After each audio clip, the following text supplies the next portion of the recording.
And even in that moment when those things was happening, people spitting on him, people stabbing him, people doing just brutal things to him while he's dying, Yes. he looks up and he say, Father, forgive them, for they know not what they do. And I'm like, whoa, hold on. Yeah, they do know what they're doing. What type of place you gotta be in your life mentally to not even internalize unforgiveness or hurt or pain? And me, I would have been praying for God to get me healthy so I could get my revenge, see my revenge. But in that moment, he asks God to forgive them, not even himself, because there was nothing towards them, right? And I learned that forgiveness is the hidden superpower. Hi, I'm Helen Blocker Adams, host of Reset to Reinvent podcast. And I'm Vanessa, CEO of Talent Connect. We have connected our talent as women entrepreneurs, and I am pleased to announce Talent Connect as a founding sponsor for our popular podcast. For any of your staffing, payroll, or other business services needs, be sure to check out our website at talentconnectga.net.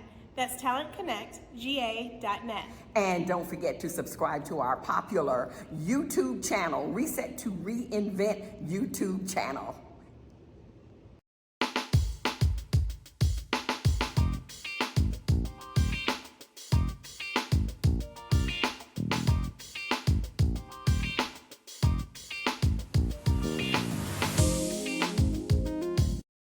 Hello, hello, hello, and welcome to episode 61 of Reset to Reinvent podcast. I am your host, Helen Blocker Adams, and boy, have I got a treat for you today. Now, many of you have been watching and listening to this podcast for 60 episodes, okay, or as many of 60 episodes as you can, over a year. And I've had dynamic women on this episode, on this podcast, but I am switching up a little bit today. I have for the first time, and I'm so honored to have this gentleman he is just amazing. And once we get started, you're going to know exactly what I'm talking about and why I am saying he's amazing. I've got my first male guest on Reset to Reinvent podcast, making history on this day. So welcome, cousin Colby.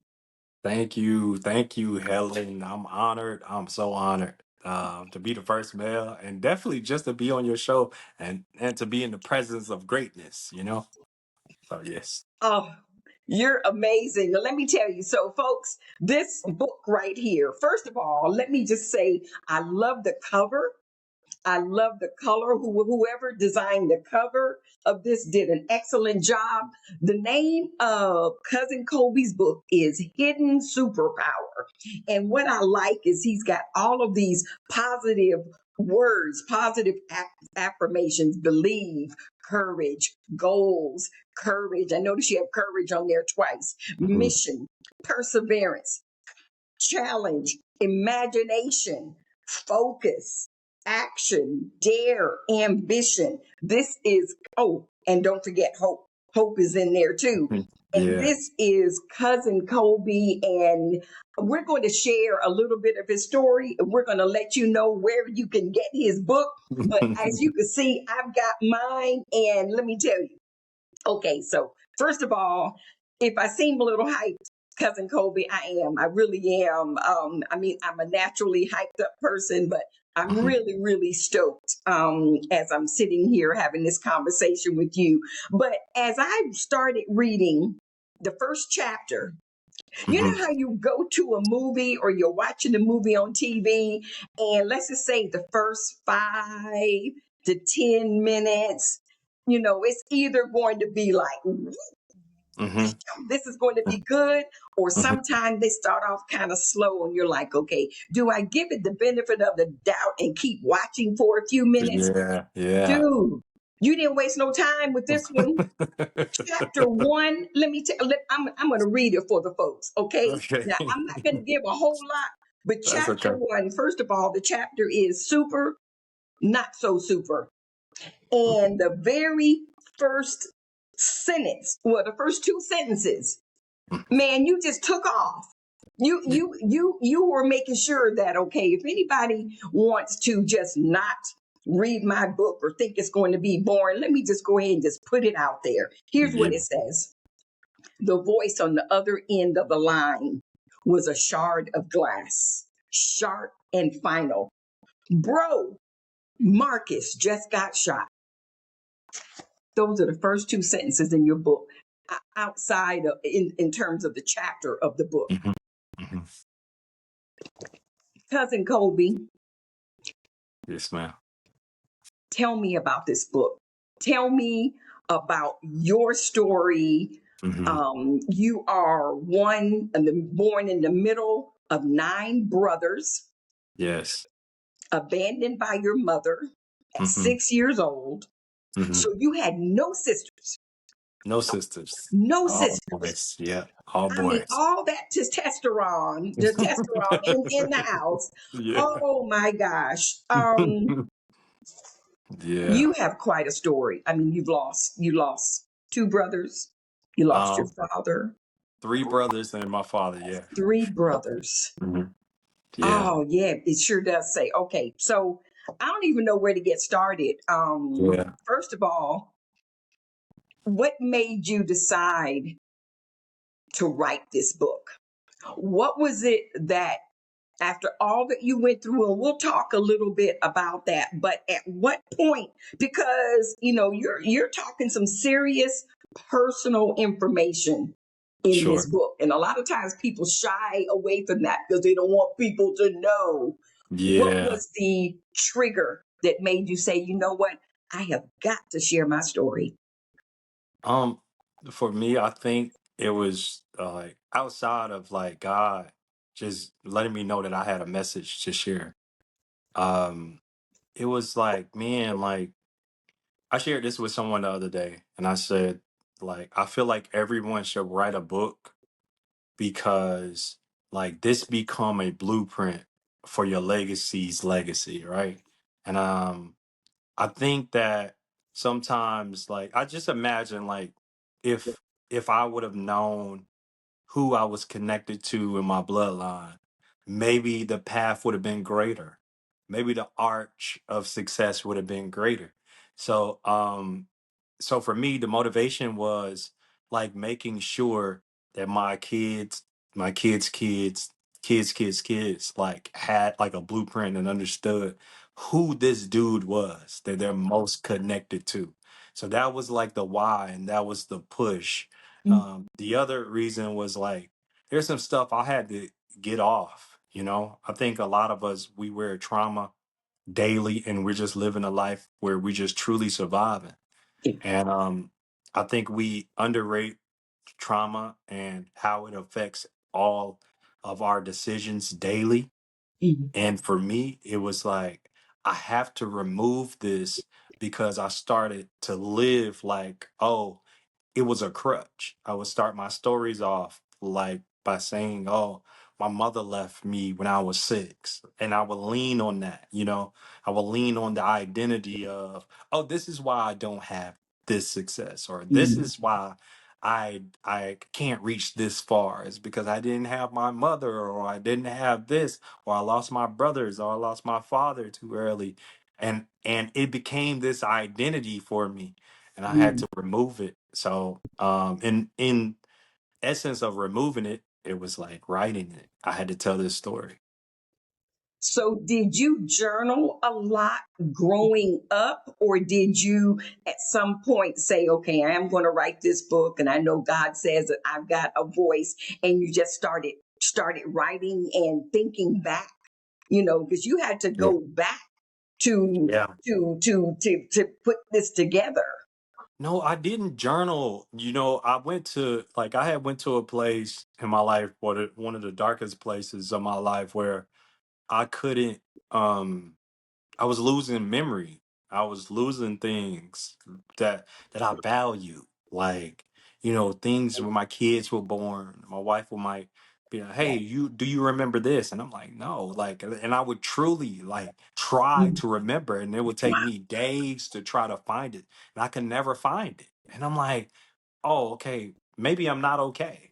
So it sent me on this journey of like, all right, okay, I might need some therapy. I need to go to some therapy. So I started therapy, and it helped me comb through a lot of the people. And I say Mm-hmm. that in a certain way. The people inside me that I had left years back. Mm-hmm. So yes, it kind of helped me, and maybe it was a cheat code for me. It helped me go back into the mindset of who I was at those particular times. In the first chapter, Mhm, if I remember correctly, you used the word, and this was at least three times, mhm. hunger, being Yeah, hungry. And this yeah, was in the first chapter. I picked up on that as mhm, well as picking up on the way you just took off in those first yeah, two sentences. So yeah. tell me about that.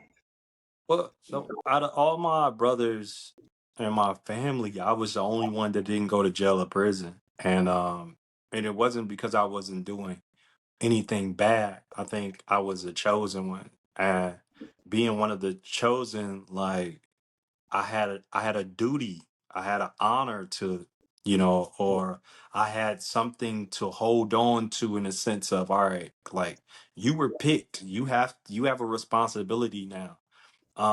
So when I think about like on the hunger, it was like your your life is not your own. Like I think we when you're a kid, you live this life where all I want to do is live my life, and I want to be my own person. And but then as you get older, you start to realize, no, no, no, this is not for you.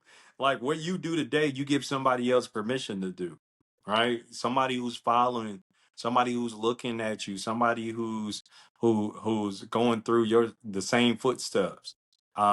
So for me, it was about like making sure that I held that responsibility serious.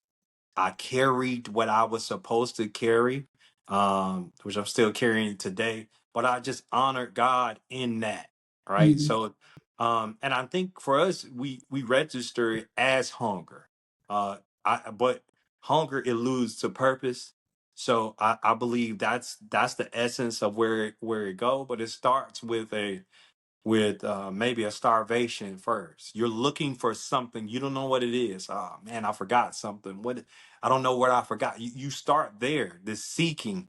And for me, it was like finding something. I didn't know what it was. Even when we talk about the book, I don't know if I knew that I needed a hidden superpower for people to discover. But it even going through the process, I had to learn how people digest reading, like how they read. They're like, I wrote the book four different times. The first time it just wasn't it. It was just, oh, let me go back. Let me just do a biography and go through my story, right? Or like let me just go. And then it wasn't ending well when I would send it out to people. The questions that I would get, the conversations I would have, it Uh, just wasn't sitting right.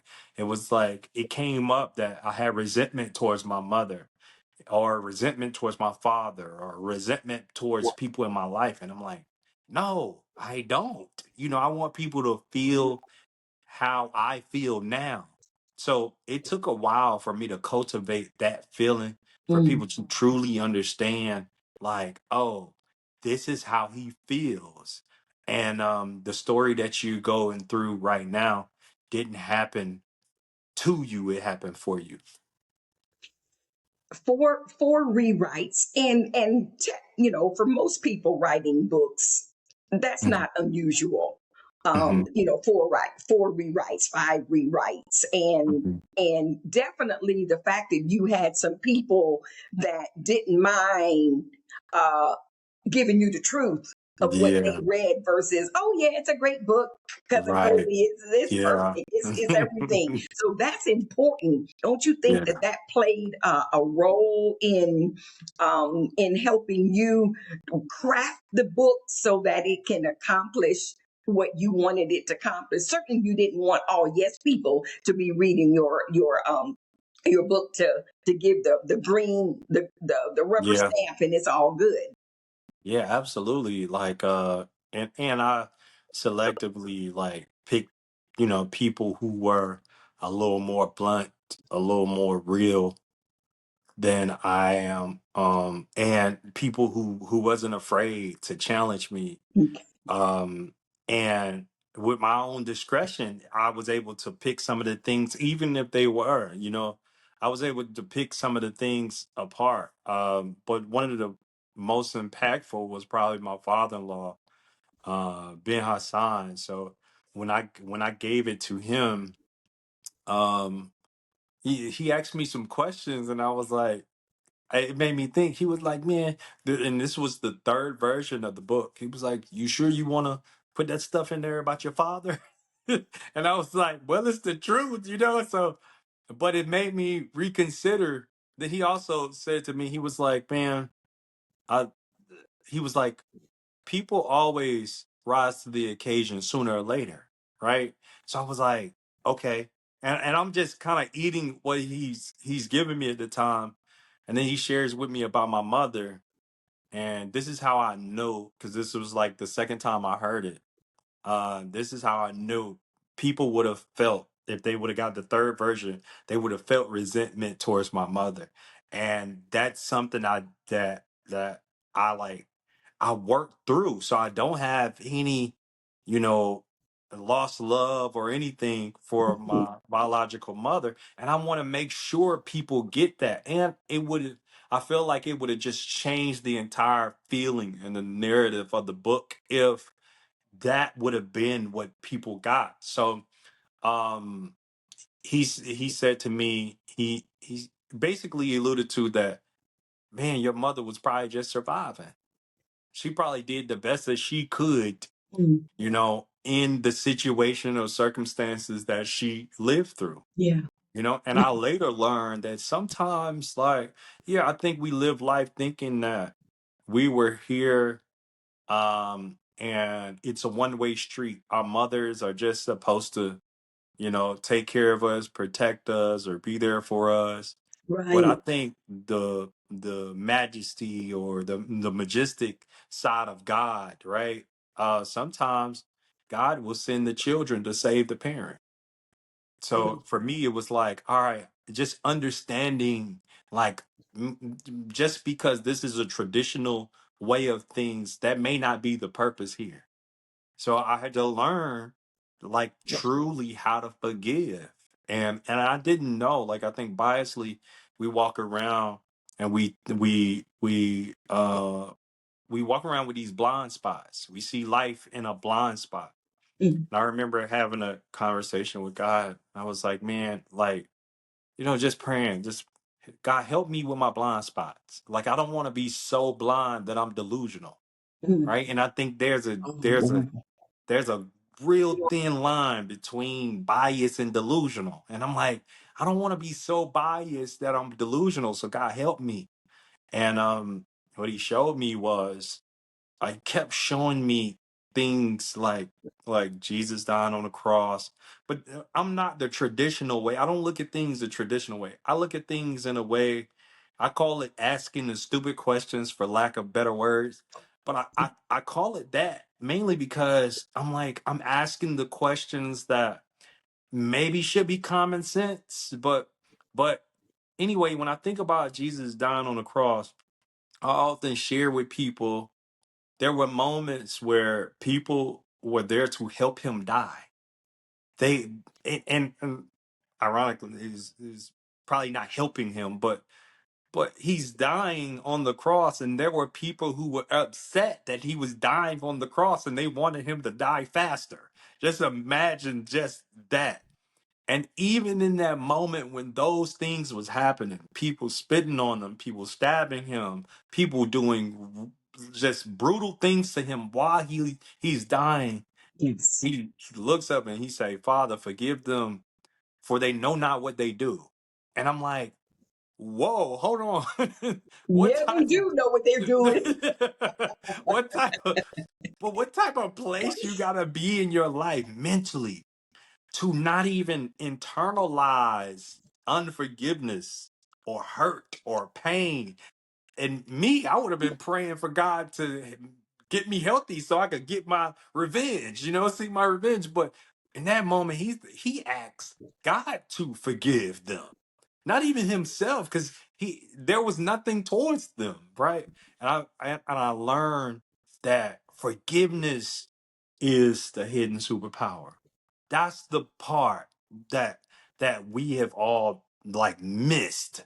We under like unforgiveness like is so underrated. Like Mm, we carry it and we marry it. yeah. We live with it, like, and sometimes we don't realize it. And just going through the process of learning your biases, learning your blind spots, it gave me the thing that I needed to truly understand that no, you really need to forgive, because unforgiveness is affecting your elevation in life. Right, your elevation, your health, your relationships, Yes, everything. You're right. yes. And that was some very good advice from Ben. I didn't know that was your father-in-law. How about that? Yeah. He's a good friend of mine. He is by far one of the smartest, intuitive, thought-provoking, uh honest Yeah, individuals that I think I've ever met. You yeah, know, yeah, yeah. I'm so lucky. I had a conversation with him the other day, and he was just talking about politics, and I was like, man, I I was sharing with him that people need to get that you really have nothing to gain. And that's a different place, you right? know. Yeah, because a lot of people may have, maybe that's ego they're feeding, maybe there's something else they're working towards. I'm like, you do this is you every day when Yeah, you're not. exactly, so exactly. so for you to be in a place and be passionate about something and you don't have anything to gain from it, it's only a gift from God. Yeah. Yeah, Absolutely, and you're right. Through his radio show, podcast, through his newspaper back in the day, all yeah. of those were words of wisdom and Mhm. truth to put out there. And some people just won't accept it just because that's Yeah. just they're dealing with their own issues. Hmm. They're dealing with their own Absolutely. issues and they're lacking hidden superpowers. Yeah. So, cousin Colby, Hmm. now, um, now that's the only name that I know you by, Yes, okay? And I yes, yes. think most people know you by cousin Colby. And I remember there was a woman who worked. And she's retired now, but she Hmm. worked at the Augusta Convention's Visitors Bureau. Okay, And she called herself cousin. I cannot remember her first name, but okay. she could. And what she did, she worked with family reunions every year. So Mm. she was the point of contact when you wanted to get paraphernalia and things to give to guests coming in. So she called herself cousin. So she was everybody's cousin. And so I think about that with you. So Yeah, there's got to be a story sure. behind cousin Colby. Yeah. And I want you to share with our audience what that is.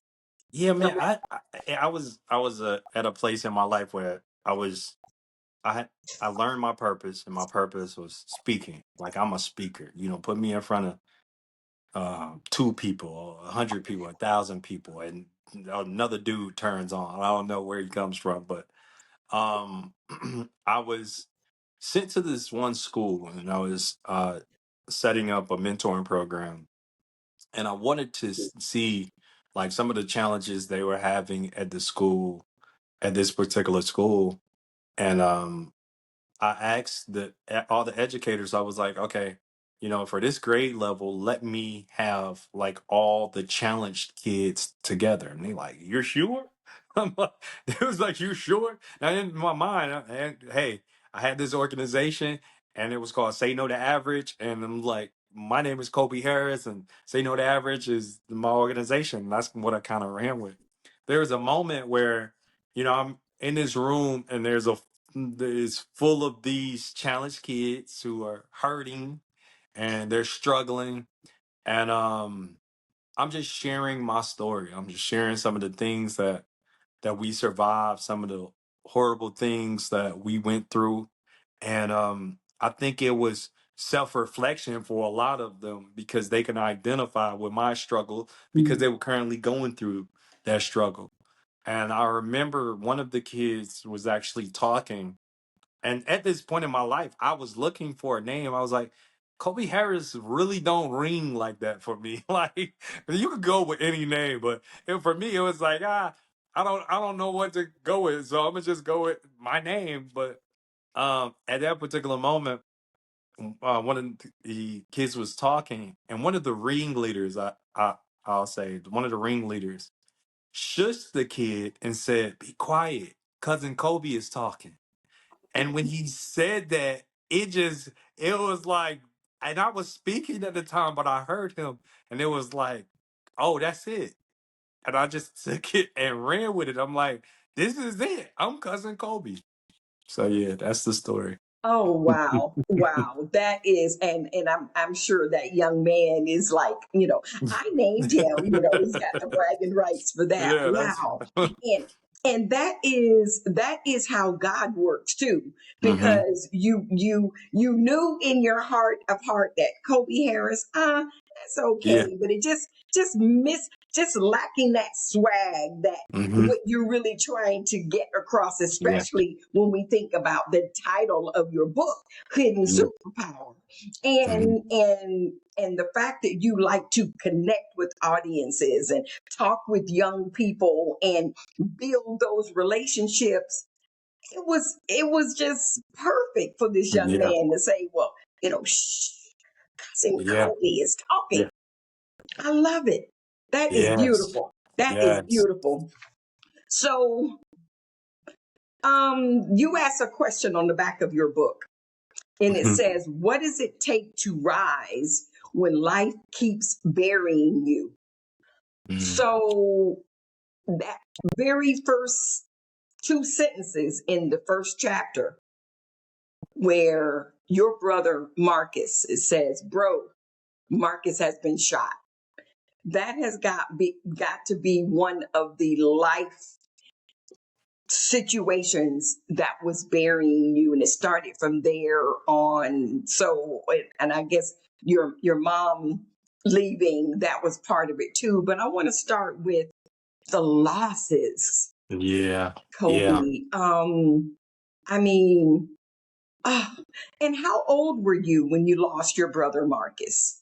I was 19 at the time. I think we was a few years shy of graduating from high school. So we're at this point in our life where we was just trying to figure out life as adults, working, trying to figure out who we are and what we want to do and what we want to discover.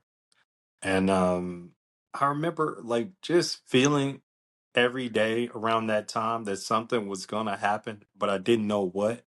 I Mm, knew things was getting weird in the community. And I couldn't explain the feeling that I was having. mm, And one of the things that I shared with my brother when he was living was that something's gonna happen, but I don't know what. I know something is gonna happen. And I was like, w- w- I was I had my brother Andre. He was actually in prison at the time, and I was like one of the only ones that would go and visit him. And I was having a conversation with his fiance at the time, and on the phone, and I get a call from my brother Marcus' friend telling me that Marcus had been shot, and I couldn't process it. I couldn't really process it, and mainly because I think at that point and in time, like we process life as we just want to make it past 25, yeah. like that was like our first goal or threshold. Make it past 25. We didn't know what we were going to do, but that became a goal for us. And for you and your brothers? Yeah, yeah. Oh, Like wow.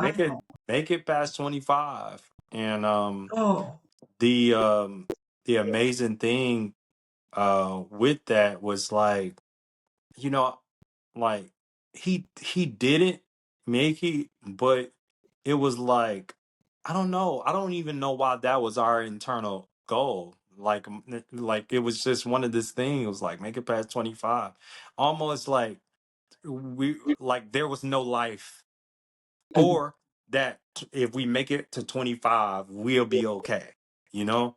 And for us, we were just living, you know. Marcus actually was in a drug deal gone bad, and when I got the call, I just dropped everything and ran to him. And in the book I could just kind of break down like how I got to him. But I just remember seeing him and just seeing him wear like this like face of regret. Like, oh man, I messed up. And he didn't say anything, but it was just the energy that was there. It was just the eye contact that both mm, of us shared. I didn't have the urge or the power to actually go to him and hold him because uh, when I took off in my car stalled out. I left the car and I ran. I ran. So by the time I got to him, I was just exhausted.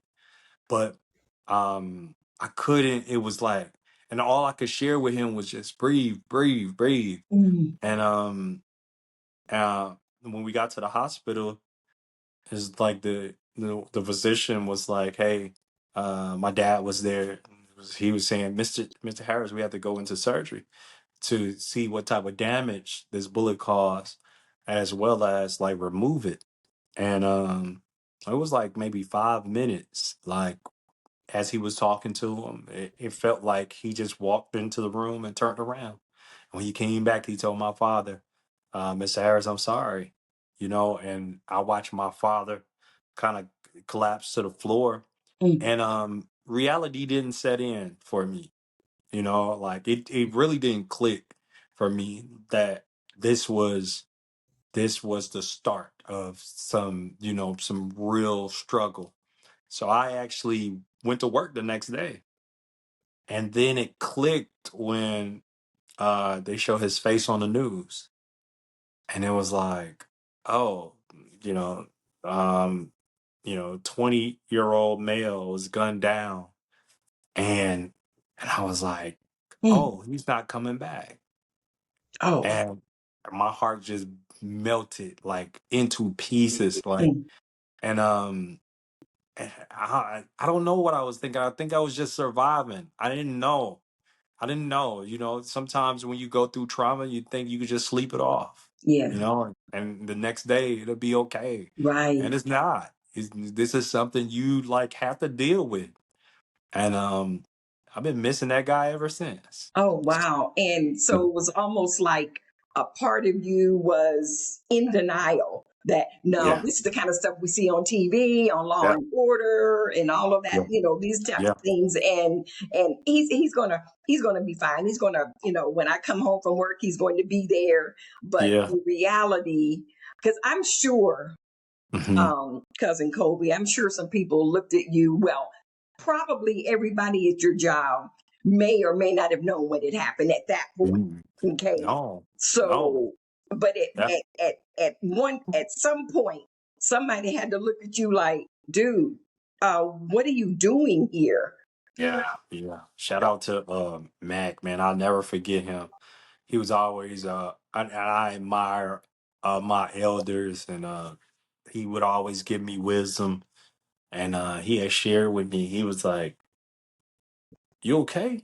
You know, he's like, bro, you okay? And I couldn't even get it out. I was Mm, like, I'm, hyperventilating, like I'm just kind of losing it. And yeah, then I kind of got out. I was like, that's my brother. And he like, bro, why are you here? yeah, Like, why are you here?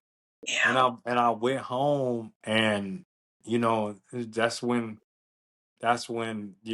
life started for me, in the sense of like, man, like you got to figure this out. Like you got to, cause like, what do you do? What do you do?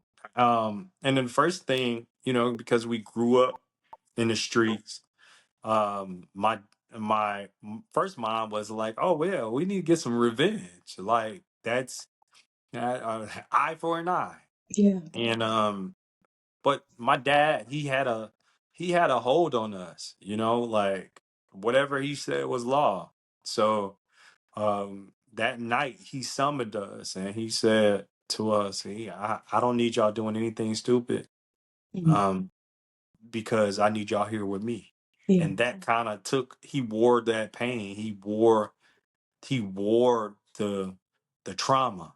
So Yeah. we didn't have to. So it was like, okay, and it was hard calling my friends off, but other than that, I knew then that I didn't have a responsibility to avenge, my brother's death. So I just kind of, survived it and moved on and carried on, and I carried that to the next step and then the next step, and until it was time to get some help.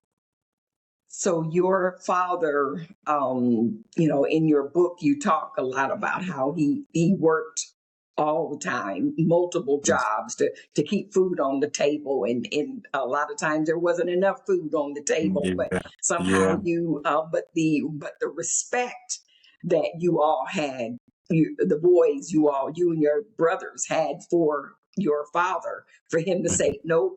No revenge. I need you all. We need to come together. We need to be a family, and that took care of that. I mean, in other words, because somebody could have been rebellious. I mean, yeah, 9 brothers. I mean, that's a yeah, lot. yeah, One of them could have gone astray and said, "You know what? Yeah, I love you, pops, but you yeah. know, Yeah, for sure. But it's hard because we struggled as a unit. We kind of moved in that way. My dad had a hold on us where like we had no real hate for each other. Like even at times when we disliked each other, we, it was the brother fight, punch each other in the arm or the chest. But right, it's like, you better not hit him in the face, right, type of thing. So we just had a respect for each other because we didn't want to disrespect our father. And that became like law for us. It was like an unspoken rule. So we never went against that. And I think kind of talk about in the book, my brother Andre did find one of the killers, and he called me, and I had to talk him off of that ledge. mm. Andre was actually in prison at that time, so he didn't get the summon like everyone else did. Oh, right, right, So at that time, and man, it was a hard moment. We cried on the phone. We cried. Like, and we was just hurt. We were just hurt because like we just knew that even though our goal was 25, the fact that we had made it out of high school, that was like, okay, we're gonna be big okay. deal. Oh man, we was okay. Nobody got hurt big. We was fine. Oh, we gonna be okay. And for for him to get hurt to this fatal. Oh man, like it was just one of those things Mm, where, but I couldn't go against my father, so I had to keep reiterating that to Andre. Andre, we can't do it. We can't do it. Crying. We can't.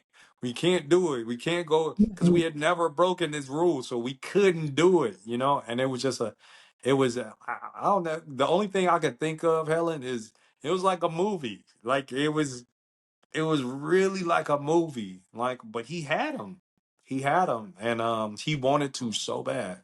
Wow. Well, thank goodness you were grounded enough to Yeah, be able to keep him from stepping over the edge. But yeah, sadly, 6 years later, you yeah, left you lost your brother Andre. yeah. 6 years later, he was on a stolen bike, and and he was just like, and he didn't know it was stolen. He was just on his friend's bike and just joyriding, and someone pulled out in front of him, and it threw him about 50 feet, and he hit his head. And Oh, by the time we got to the hospital, he was brain dead. oh, And um, I could still sense him, walking in that hospital. They had to like really do surgery immediately to relieve some of the pain from his brain swelling. And the first thing that I did was I grabbed his hand, and he didn't squeeze back, and it was like, oh, this is again it's happening. And I think um that became the start of my healing journey, because I realized that we had survived so far, but we had something on us that we had to get rid of. And what I always reference it to is like, going back to when I say I kind of ask the stupid questions. When Jesus cursed the fig tree, like I always kind of go back to that, because I wanted to truly understand, man, mm, what was the fig tree really doing? Like that fig tree wasn't bothering anybody, right? But it made me realize, like, I think with our brand and our legacy, and I just it broke my heart to lose any of my brothers. But I think like they their sacrifices was for us, for me, the rest of us that are living, to prevail, you know? And in the essence of the fig tree, I think there were some things that we were carrying. When I went back and I shared with my father, well, just understanding his relationship with his father. He had a lot of resentment toward his father because his father left when he was younger. His mother died when he was 17. And so he really didn't have his family. And he held a lot of that unforgiveness that had been passed on to us. mm, And even though my biological mother, we never would disrespect her because my father wouldn't allow it. mm, It was still on us. The unforgiveness was on us. And weirdly, I don't think you can get that far in life when you have something that you're wearing so ungodly. You know, there's some, especially when you are chosen, mm. because I believe it's going to taint who you ought to be, who you're supposed to be. So that started the process of God ridding those things that no longer serve me. And then your father passed away. Yep. Then my father, man, um, How many years was it after Andre passed away that your father died? it was 4 years. So,4 years. Mm, yeah.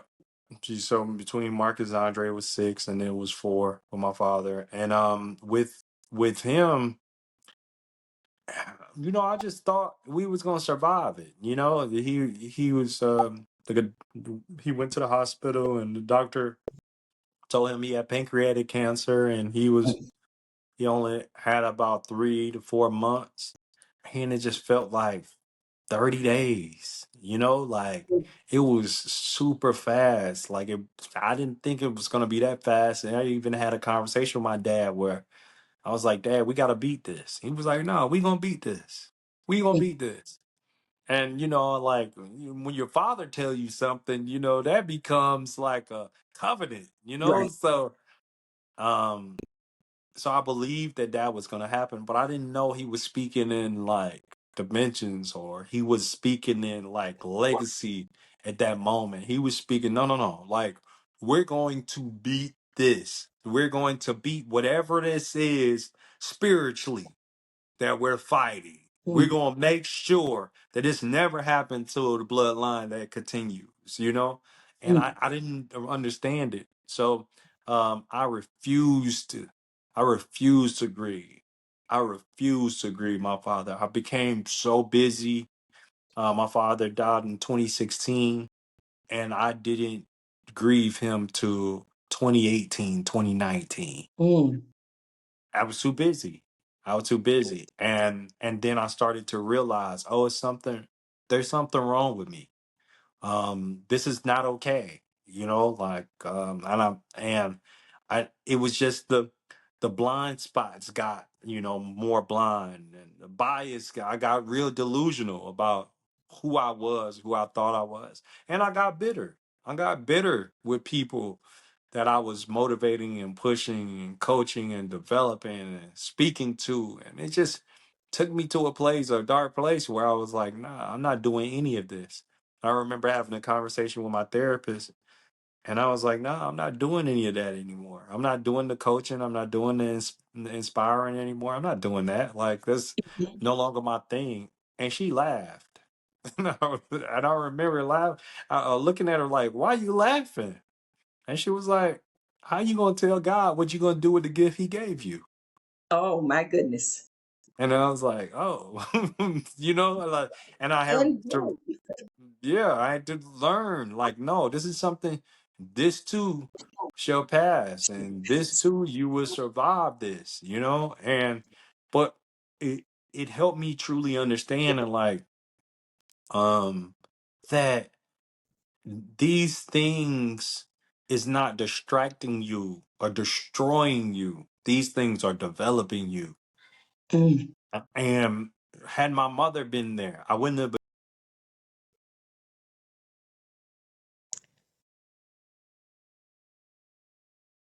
we'll be back in just a moment. We're back after we were rudely interrupted by that technical glitch. But you know what? Here's what we're going to do, because cousin Colby and we were having such a wonderful conversation, and I realized we were almost at 45, 46 minutes for that particular episode. So to avoid rushing and trying to make sure that we stayed within an hour of our conversation, an hour of that episode 60, we're going to have a part two. Yes, we're going to have part two because we had a lot more that we wanted to talk about. So here's what we're going to do. I want you to enjoy this particular episode. I sure hope you have enjoyed this episode, because I certainly did. And I want you to go and buy his book, okay? Go and buy his book, Hidden Superpower. Hidden Superpower by Cousin Colby. Go and buy his book, order it on Amazon or any of your favorite bookstores, and then you'll be ready for part two, which will be next week as we wrap up the full interview with cousin Colby. So listen, guys, you guys have been amazing. As always, I want you to have a wonderful week. Remember, the month of May is Mental Health Awareness Month. Take care of your mental. Don't be afraid to go to see someone, a third party, a neutral party that can help you get through whatever you might be going through. And if you think about and go back and listen to some of the things that cousin Colby talked about and the decisions that he made regarding seeing a therapist, you'll realize it's okay. That negative stigma is out there, but it's about you taking care of you. So until next time, for part two of our conversation with cousin Colby, you have yourself a wonderful week. Why? Because you deserve to be inspired. I'm planning something special, and I created it just for you. I am having, and this is going to be my first time ever doing this, having a free live session. It's going to be a 1 hour free live session specifically for you, and it's my reset preview. Back in December, God gave me a vision to create unusual determination coaching. And a previous episode, I went into details about it, and I can't even remember what episode it was. But over the months, when I look back, here it is May, and I tweaked it here and tweaked it there and tweaked it there. And God keeps nudging me. You ever been in that situation where God is nudging you to do something, but it's like you still haven't done it yet? So I'm stepping out. I'm stepping out on faith, and we're going to ride this together. And this is a free 1 hour live experience for women ready to rebuild. Even if you're scared, just like me, am I a little afraid? Maybe just a little tiny bit. But the thing about it is, God says, no, I gave you this. I've birthed this in you. You have lived this. It's time for you to share it with women all over the world. So that's what we're going to do. I've got something that I want you to be a part of. It's a free 1 hour live experience for women ready to rebuild, even if you're scared. Now, there's going to be a couple of ways that you can sign up. You can go to in my bio, or in the links, or in comments, wherever you're seeing this. Just look for Eventbrite. Okay, if you see the link for Eventbrite, if that doesn't work for you, send me an email to reset2reinvent@gmail.com, reset2reinvent@gmail.com. And or if you're watching this on Instagram or whatever, DM me. However way, I'll make sure that you get it. You don't want to miss it. So the webinar is going to be on the 19th of May. Okay, so this is for you if you've experienced loss, career, marriage, a loved one, and don't know who you are on the other side.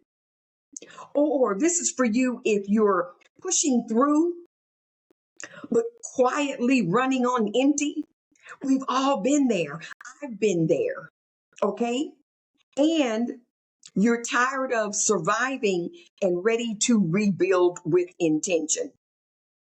Oh my goodness, you don't want to miss 1 hour.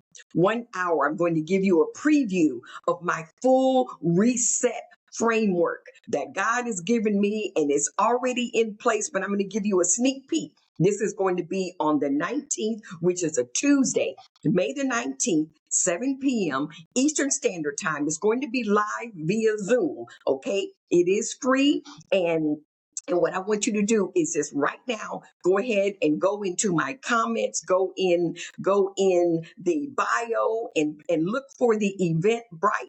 If you can't find it, shoot me an email at reset2reinvent@gmail.com. Make a note in comments wherever you need to go, so that let me know that you want to attend the reset preview. I'll see you there.